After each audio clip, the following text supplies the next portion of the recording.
Hello, everybody, and welcome to the Atomic Salt Live Show. This is the show where we can discuss everything in the tabletop hobby world. I am your host, Wild Chevy, and I'm joined by buddy Casey. Casey, how are you this week? Brains. Need brains. Sorry, man. I'm just so excited that The Walking Dead is starting back up and got like that creepy tingly sensation down my spine and desire to consume human brains. So, Hopefully, you'll be able to find one in your home. certainly none in this room. All right, well, let's start it off by discussing what we normally do. What have you done this week in the hobby world? Yeah, so I actually, you see, I'm not painting, oddly enough, for the last 3 weeks. I've been working my Infinity stuff. So I think last week I'd gotten all the flesh and hair tones done. So this week I got black on them. I got brown, which is kind of how I start their, any kind of like leather pouches and stuff. And also their metallics. So I got the bronze on. I'm getting the metallics on right now. So it's been productive. So lots of painting, but I feel like I've got a lot to show for it. Did you do any playing this week? Did I? No. No games played this week. So what about yourself? What have you been up to in hobby? Hey, it's been a productive week. Let's see, I finished week 4 on Wrath of Kings League. I practiced out my list for LVO. Discussed it with my buddy afterwards. Retooled it, rebuilt, dropped some points, ripped off some arms on some miniatures, slapped together a couple new kits. So I've got a whole new list to try out. Well, not a whole new list, but a retweaked list. I just have to buy another drop pod. And then painting. As you can see, I got the librarian, the Space Hulk librarian conversion all finished up. Okay, so his shield is pretty gray there. Is that done, and is it just kind of like It's a done. grayish shield? Okay. I looked online because there's so many different ways you could do storm shields. So this one, I did it kind of like the almost like granite look that I saw on a reference photo in off of Lexicanum. But yeah, he's all done. Commissioned for a buddy, so I'll be giving it to him for this week. Okay. What are you going to do for his base? My buddy, he wanted to do the base himself, so okay. So he's like, you just have to do the paint job. I'm like, all right, so I'll do the paint job. And let's see, try to bring the camera on a little bit more so you guys can see what that is.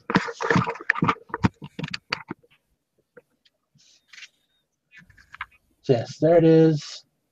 Did some nice airbrushing for the power axe. Yeah, I think that looks phenomenal. And then the way you've tied in the highlights along there, it looks great. He's going to be very, very happy when he gets his hands on that.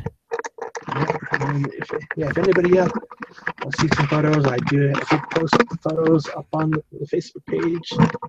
So check those out later. And then just some other painting. I've continuing to work on the MDF project here. Went and did some weathering. Trying out different weathering techniques on these kits. Okay. So what kind of effect are you going for there? Oh, it's a crane, so it's got to be a crane should be dirty. So some chipping effects and whatnot. Now I tried to do. I used watercolor to give it some brown tones to it, but I think I'm gonna try using oil paint instead because the brown just absorbed into it and I did not get the normal effect that I'd get with other materials. Yeah, watercolors over MDF, even MDF that's been painted, just doesn't seem to work. I've done acrylics, and I haven't had any problems with it. So it looks like you're just trying to do like some metal chipping. How are you applying it on there? I used a sponge. So got a sponge here from Blister Packs.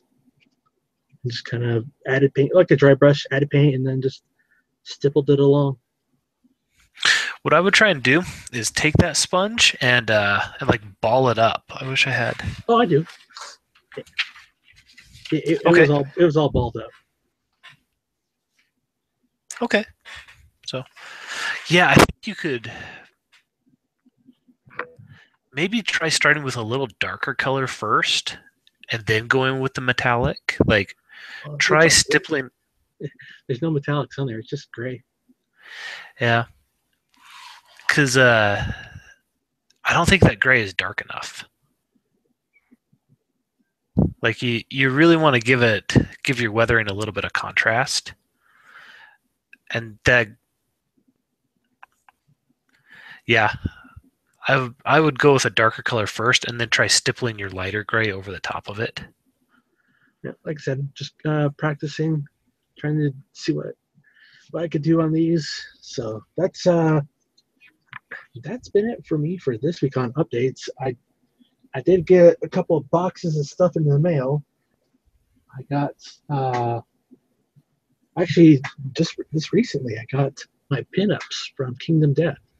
So my Wave 1 box showed up. So a whole box of beautiful female miniatures. See, I would just feel awkward painting those pinup models. Like, even with Infinity stuff, every once in a while, it feels a little weird. But what are you working on there? Well, all right, I've got a Hawk Islam Doctor that I'm going to be working on tonight. Well, I've got all my Hawk Islam stuff. Recently, the Infinity RPG beta rules came out for the Kickstarter campaign. So it kind of got me thinking, oh, I need to paint up some rest of my gulams. Yeah, so let's talk about that RPG for a minute. How so the campaign is still going on. If you want to get on it, guys, you've got about another week left. It is funded, and right now it's just a question of how much is going to be unlocked before the campaign ends. Yep, and they just unlocked the Hawk Islam stuff, so I'm very happy about that.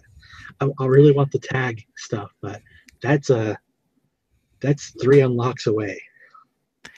Yeah, they've got quite a bit to go. We've still got to go through Morats, or I guess Combined Army, Toha, and then a Mercenaries book, don't we? The Mercenary, I think the Mercenary is the tag stuff. Okay. Yeah, I would love to see the tag rules in there. Yeah, a full tag campaign. Oh, that'd just be sweet. Oh, that would be a lot of fun. So, but as you said, the beta rules did come out. So, have you had a chance to look through those rules yet? Oh, in fact, I have. As a semi unexperienced RPGer, I went and printed out the portions of the book. It's a 40-page beta book, which I'm pretty impressed.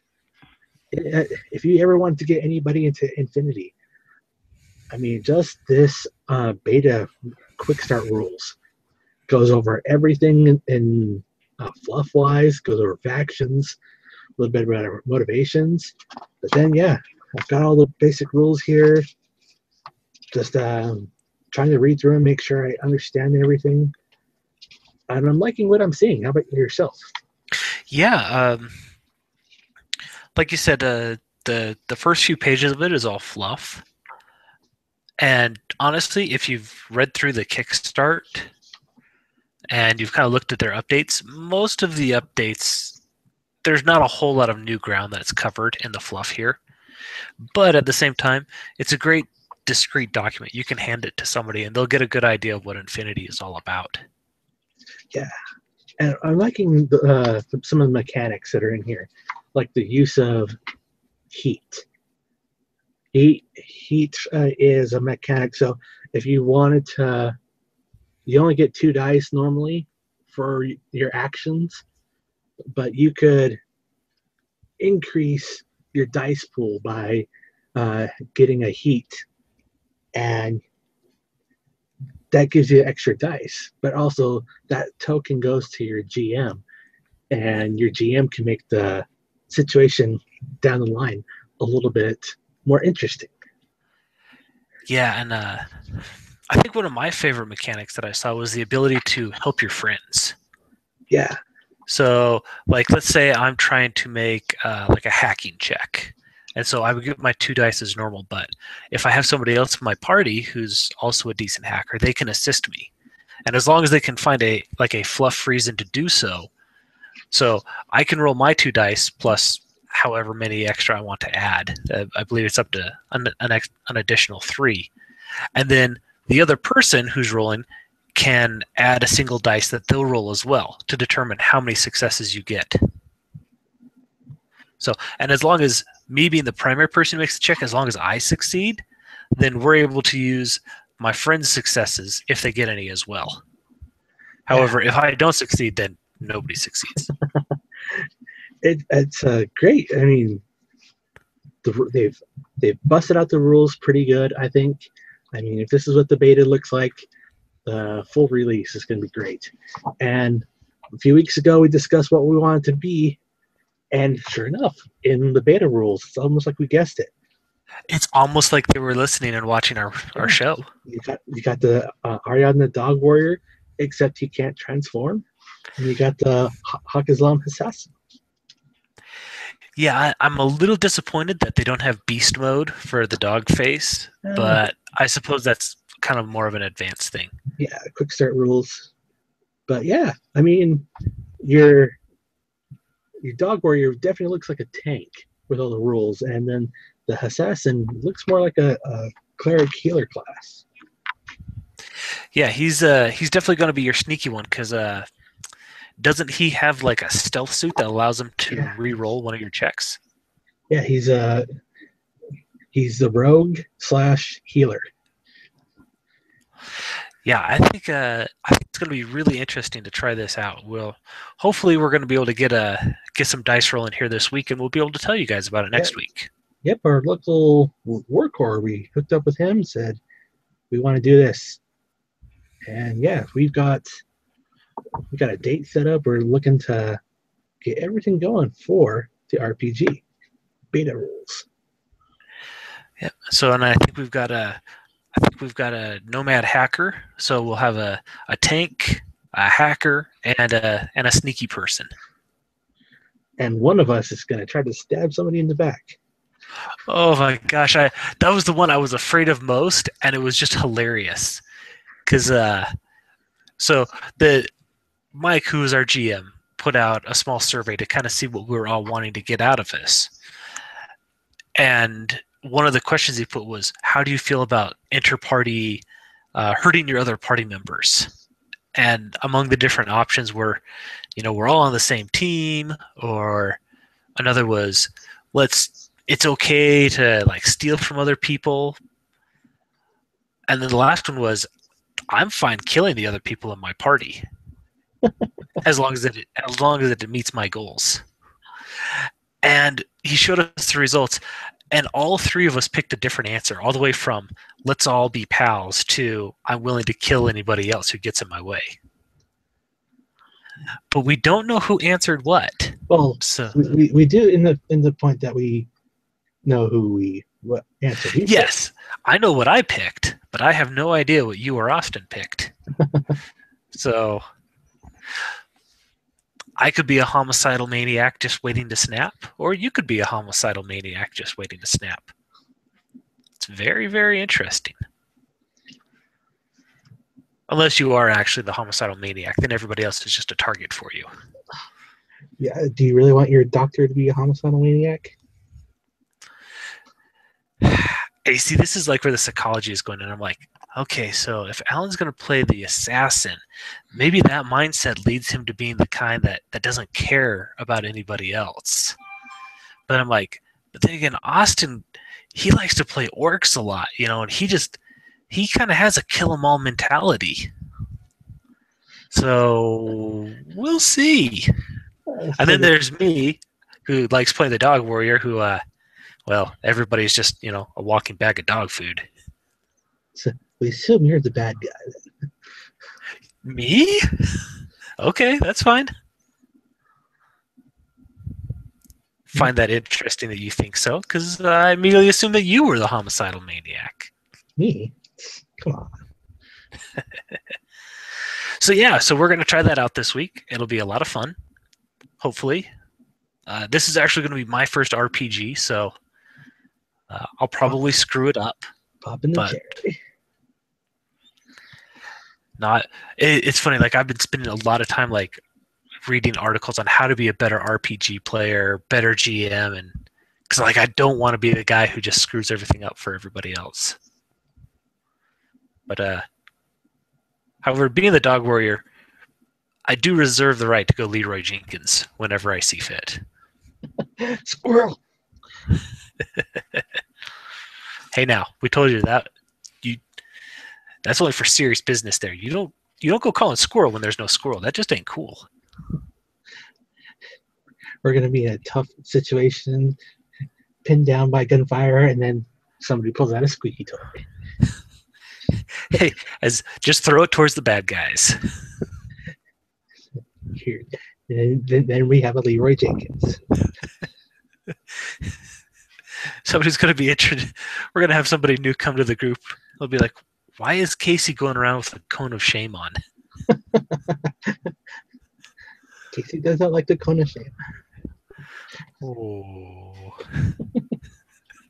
All right, so I know you were pretty excited this week. You were pretty excited last week. So let's hear about the Tau. So the Tau are kind of interesting. They're little blue space communists. They believe in sacrificing themselves for the greater good.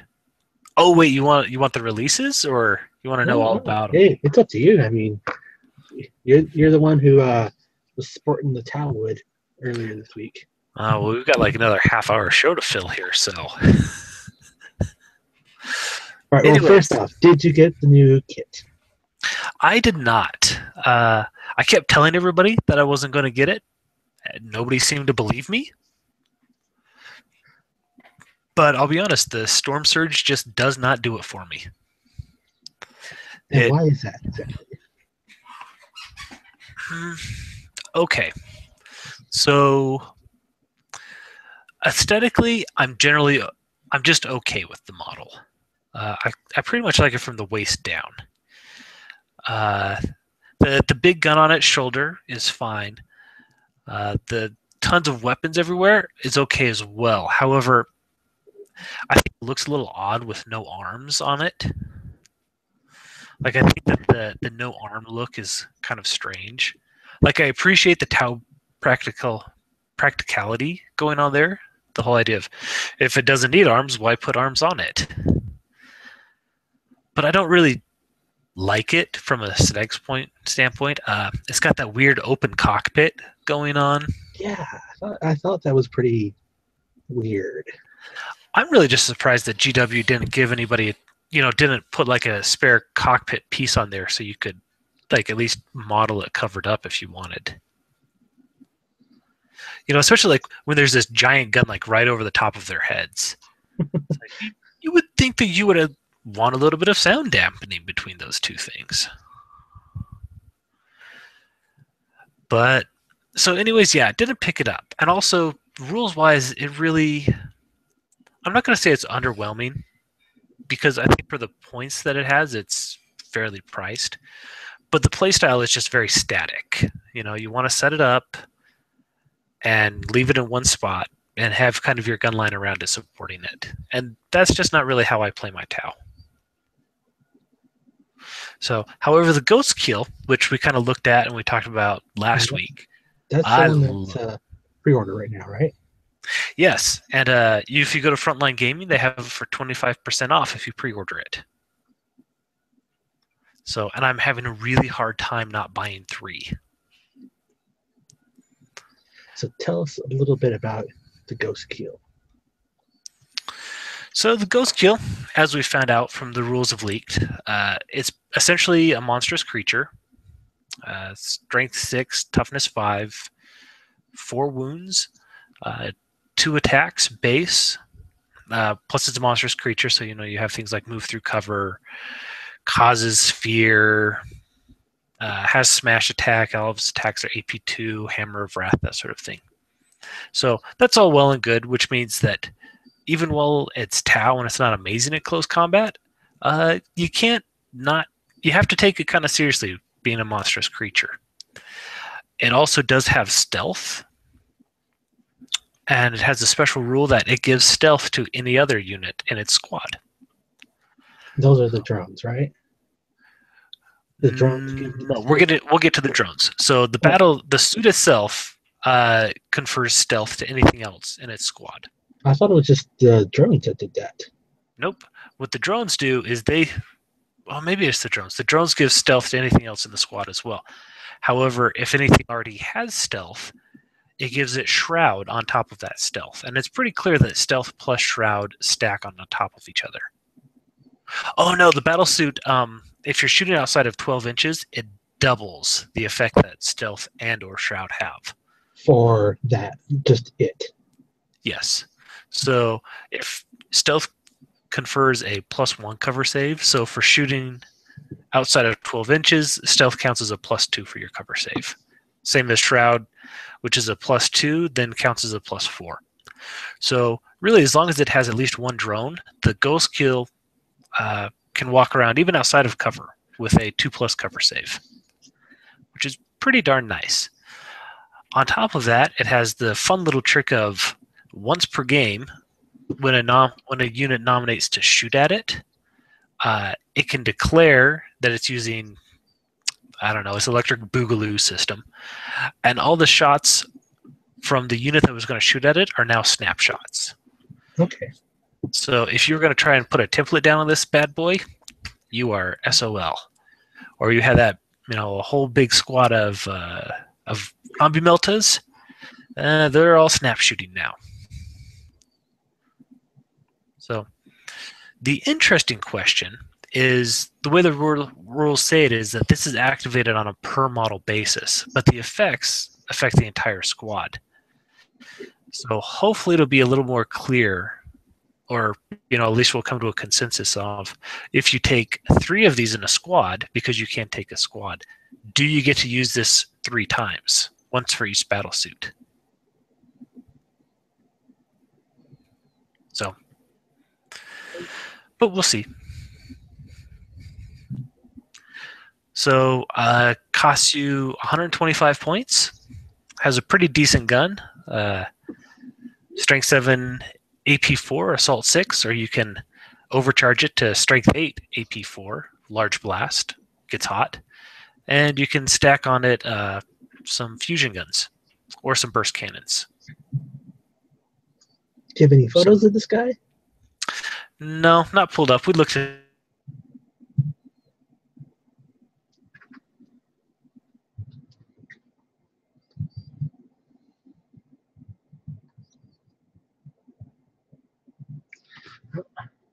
I think Warp Storm got him. That's what happens when you go with the greater good.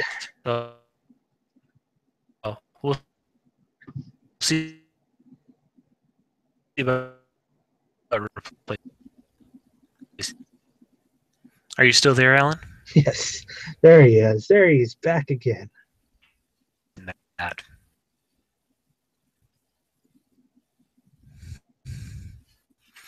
Are you still there, sir? Yes. So what else is coming out?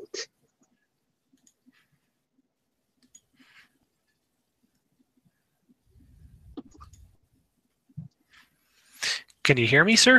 Yes. Okay. So I switched over to screen share. So let's talk about new stuff. You were kind of breaking up there, but I'm assuming that's where we're going, right? Correct.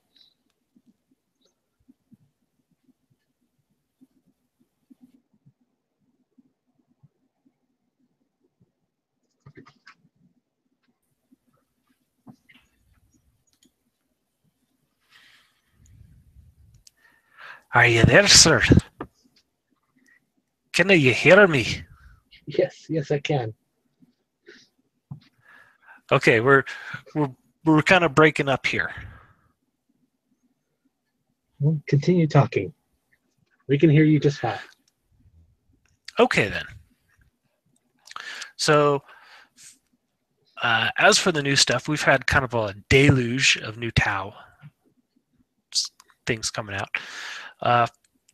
We'll start with one that I'm most excited about, which is the new Crisis. So if you look at these, you might be saying, well, they look a lot like the old Crisis suits. Well, that's because they are the same style. However, if you are a Tauophile, Tau friendly, Tau curious, let's say, you'll notice that there's been some definite enhancements to this old kit. First of all, what you'll see is they've started beefing up around the neck area.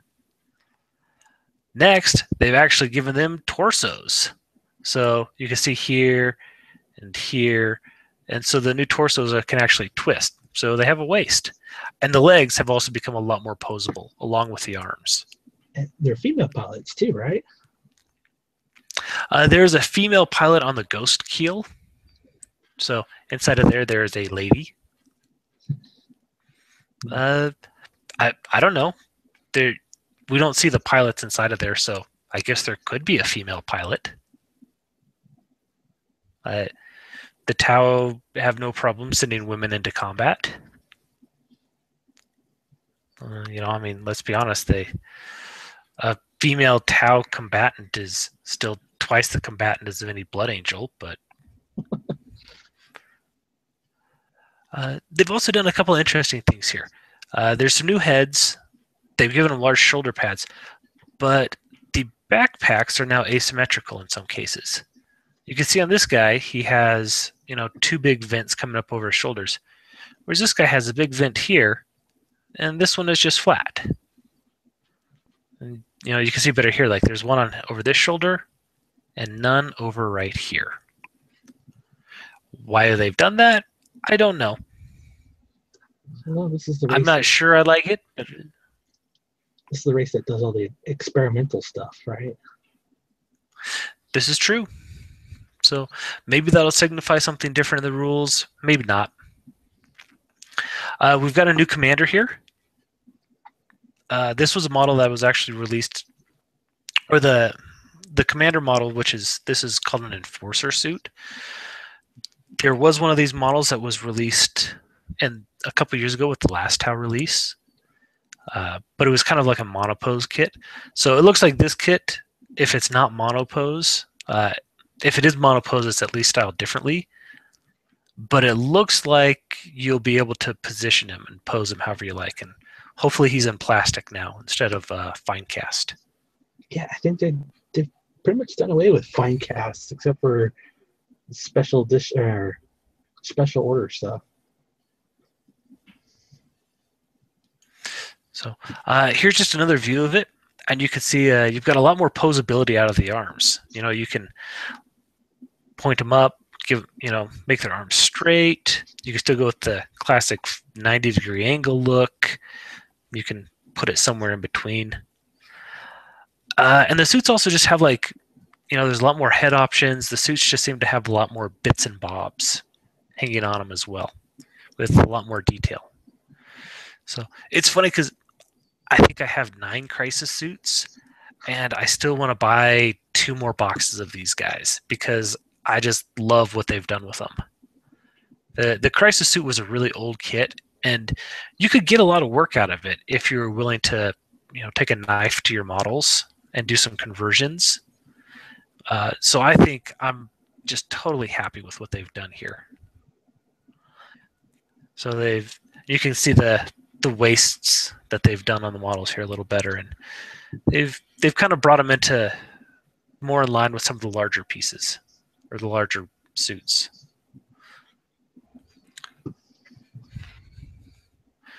So, and to go along with all these new stuff, we have a new campaign book.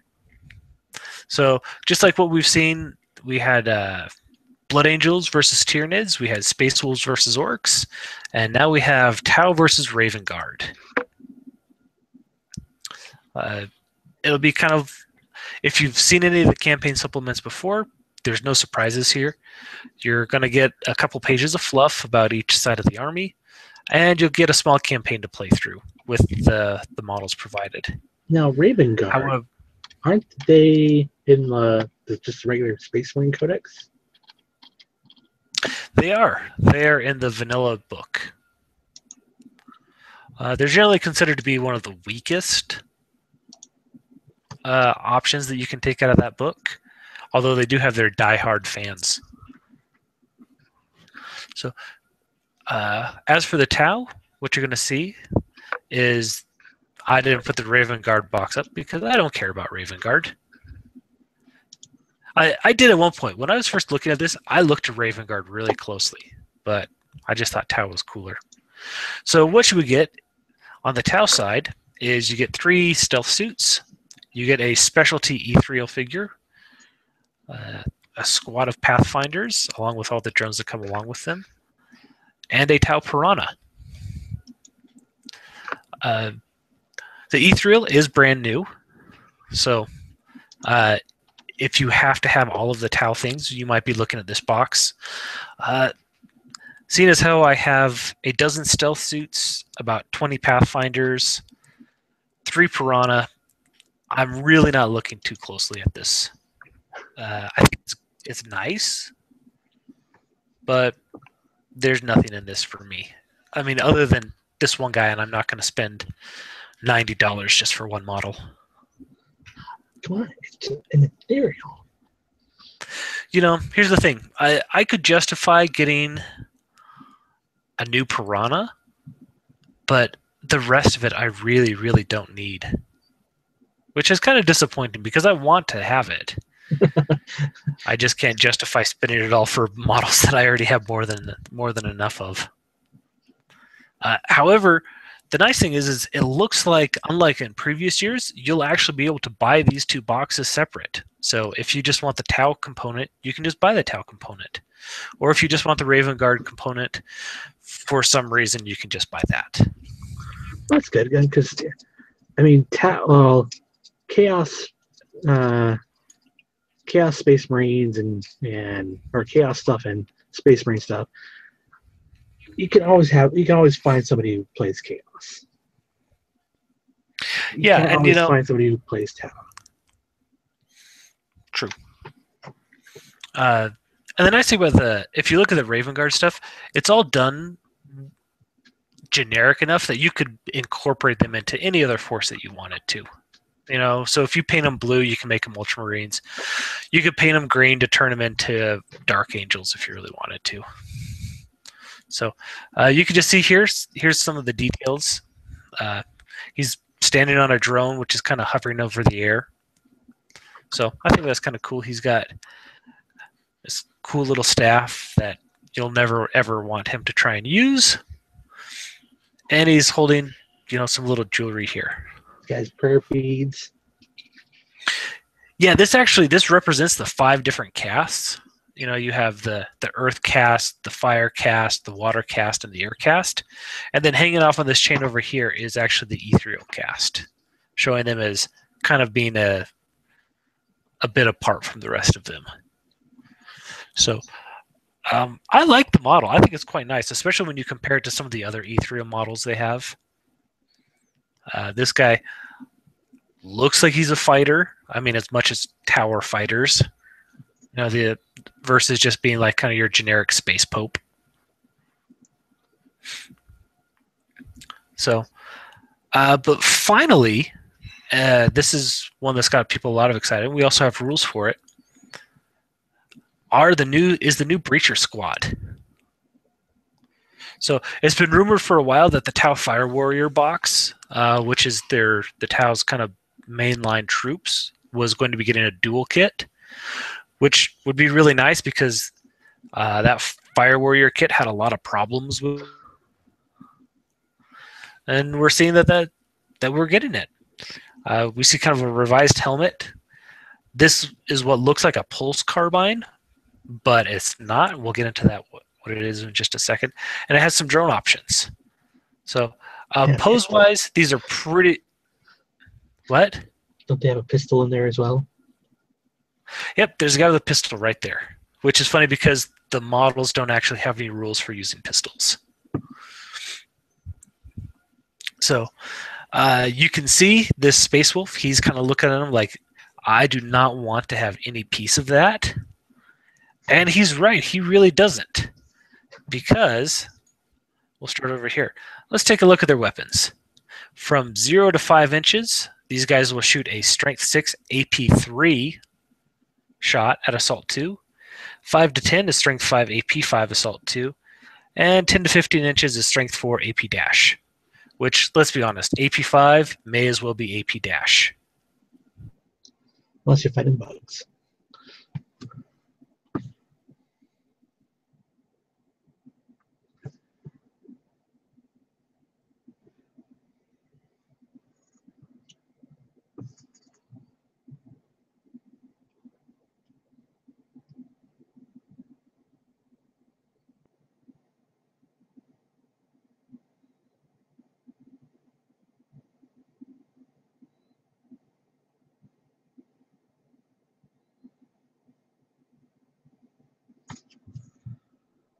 Oh, looks like so there he is.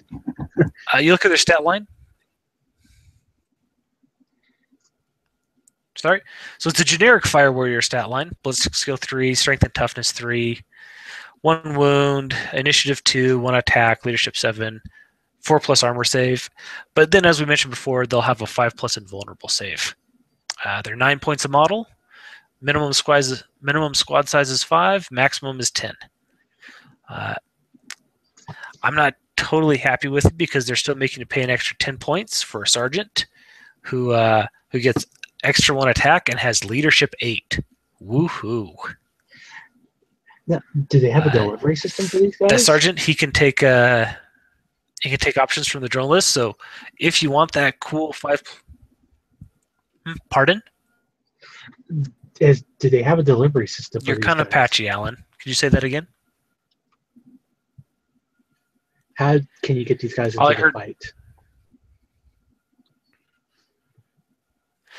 Yeah, so that's the big problem. These are guys that you generally don't want to be within 5 inches of anything else. But their gun is really good at 0 to 5 inches. So, and they don't deep strike. So I would say the best way for these guys right now, I see 2 options for them. One is you can buy them a dedicated transport. We don't know. Currently, a Tau Devilfish is 80 points. It's a skimmer. It can hold 12 guys, so you can put a full squad in there plus some drones. The idea basically is that you hold them back and then go racing out in your transport. Everybody jumps out, and then you hope that you kill whatever you get, whatever you're attacking. Because if you don't, it will kill you back in the next turn. Now that being said, if you do the numbers, you can make a 10-man squad will kill a minimal-sized Marine squad, or at least it should. With Strength 6 AP3, you should be able to. One squad of these should be able to wipe out 5 Marines.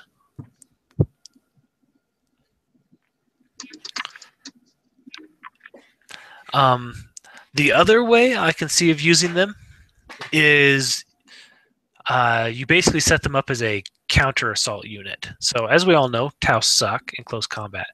So these guys wouldn't be on your front lines. You would position them right next to whatever you expect to be assaulted. So put up like a line of crew in front of them.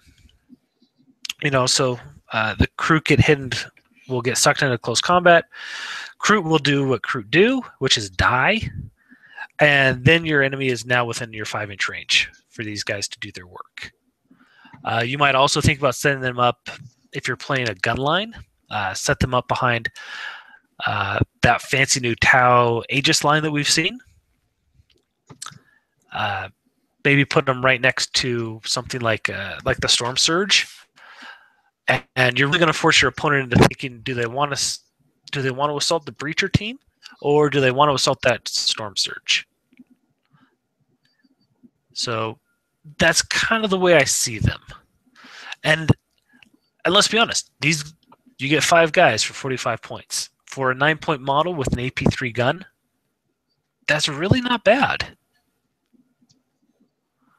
I don't know. What do you think of them, Alan? I think they burn. Do they have that odd fire team rule?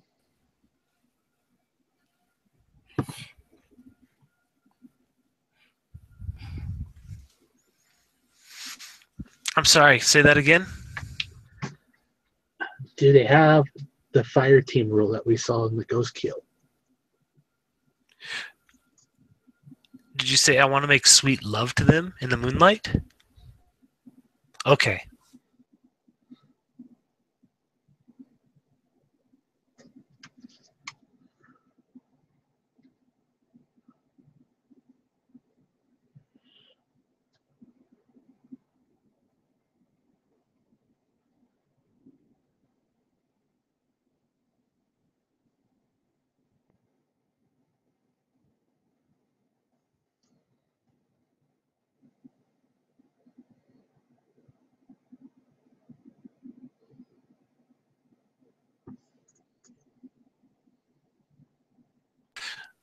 The only thing that we've seen with Fire Team has been the Ghost Kill, and we don't know what Fire Team means.